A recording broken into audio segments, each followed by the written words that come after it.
a tripping tongue. Natalia Mihailovna, a young married lady who had arrived in the morning from Yalta, was having her dinner, and in a never-ceasing flow of babble was telling her husband of all the charms of the Crimea. Her husband, delighted, gazed tenderly at her enthusiastic face, listened, and from time to time put in a question. "But they say living is dreadfully expensive there," he asked, among other things. "Well, what shall I say? To my thinking, this talk of its being so expensive is exaggerated, hubby.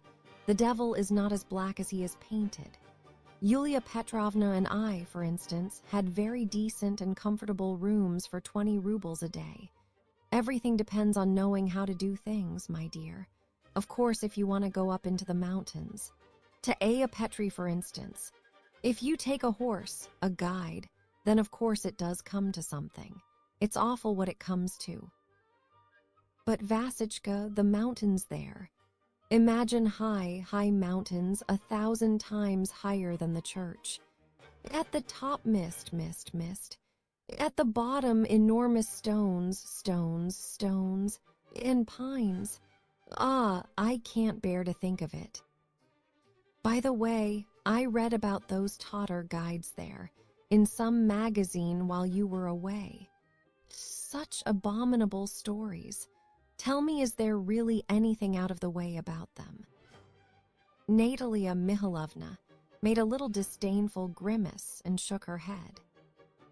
"Just ordinary Tatars, nothing special," she said, though indeed I only had a glimpse of them in the distance. They were pointed out to me, but I did not take much notice of them. You know, hubby, I always had a prejudice against all such Circassians, Greeks, Moors. They are said to be terrible Don Juans. Perhaps there are shameless creatures who... Natalia Mihailovna suddenly jumped up from her chair, as though she had thought of something dreadful. For half a minute she looked with frightened eyes at her husband and said, accentuating each word, "Vasichka, I say, the immoral women there are in the world. Ah, how immoral. And it's not as though they were working-class or middle-class people, but aristocratic ladies priding themselves on their bon ton. It was simply awful. I could not believe my own eyes. I shall remember it as long as I live. To think that people can forget themselves to such a point as, ach, Vasichka, I don't like to speak of it. Take my companion, Yulia Petrovna, for example. Such a good husband, 2 children. She moves in a decent circle, always poses as a saint and all at once, would you believe it? Only, hubby, of course this is intranews. Give me your word of honor you won't tell a soul." "What next? Of course I won't tell." "Honor bright, mine now, I trust you." The little lady put down her fork, assumed a mysterious air, and whispered, "Imagine a thing like this. That Yulia Petrovna rode up into the mountains. It was glorious weather. She rode on ahead with her guide. I was a little behind. We had ridden 2 or 3 miles all at once, only fancy, Vasichka," Yulia cried out and clutched at her bosom. Her Tatar put his arm round her waist, or she would have fallen off the saddle. I rode up to her with my guide. "What is it? What is the matter?" "Oh," she cried, "I am dying. I feel faint." "I can't go any further, fancy my alarm." "Let us go back then," I said. "No, Natalie," she said.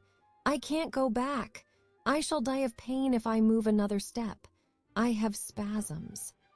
And she prayed and besought my Suleiman and me to ride back to the town and fetch her some of her drops, which always do her good. "Stay, I don't quite understand you," muttered the husband, scratching his forehead. "You said just now that you had only seen those Tatars from a distance, and now you are talking of some Suleiman." "There you are finding fault again," the lady pouted, not in the least disconcerted. "I can't endure suspiciousness. I can't endure it. It's stupid, stupid. I am not finding fault, but why say what is not true? If you rode about with totters, so be it, God bless you, but why shuffle about it? You are a queer one, cried the lady, revolted. He is jealous of Suleiman, as though one could ride up into the mountains without a guide. I should like to see you do it. If you don't know the ways there, if you don't understand, you had better hold your tongue. Yes, hold your tongue. You can't take a step there without a guide. So it seems. None of your silly grins, if you please. I am not a Yulia. I don't justify her, but though I don't pose as a saint, I don't forget myself to that degree. My Suleiman never overstepped the limits. No, Mametkul used to be sitting at Yulia's all day long, but in my room as soon as it struck 11. Suleiman, march, off you go. And my foolish totter boy would depart. I made him mind his P's and Q's, hubby.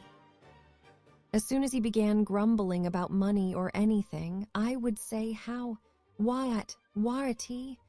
And his heart would be in his mouth directly. Ha ha ha! His eyes, you know, Vasechka, were as black, like coals, such an amusing little totter face, so funny and silly. I kept him in order, didn't I just? I can fancy, mumbled her husband, rolling up pellets of bread. That's stupid, Vasechka. I know what is in your mind. I know what you are thinking. But I assure you, even when we were on our expeditions, I never let him overstep the limits. For instance, if we rode to the mountains or to the Uchansu waterfall, I would always say to him, Suleiman, ride behind. Do you hear? And he always rode behind, poor boy. Even at the most dramatic moments, I would say to him, still, you must not forget that you are only a totter and I am the wife of a civil counselor. Ha ha. The little lady laughed, then, looking round her quickly and assuming an alarmed expression, whispered, But Yulia, oh, that Yulia. I quite see, Vasechka, there is no reason why one shouldn't have a little fun, a little rest from the emptiness of conventional life. That's all right, have your fling by all means, no one will blame you, but to take the thing seriously, to get up scenes. No, say what you like, I cannot understand that. Just fancy she was jealous. Wasn't that silly? One day Mametkul, her grand passion, came to see her. She was not at home. Well, I asked him into my room. There was conversation, one thing and another. They're awfully amusing, you know. The evening passed without our noticing it. All at once Yulia rushed in. She flew at me and at Mametkul made such a scene. Fie, I can't understand that sort of thing, Vasechka. Vasechka cleared his throat, frowned, and walked up and down the room. You had a gay time there, I must say, he growled with a disdainful smile. How stupid that is, cried Natalia Mihailovna, offended. I know what you are thinking about. You always have such horrid ideas. I won't tell you anything. No, I won't. The lady pouted and said no more.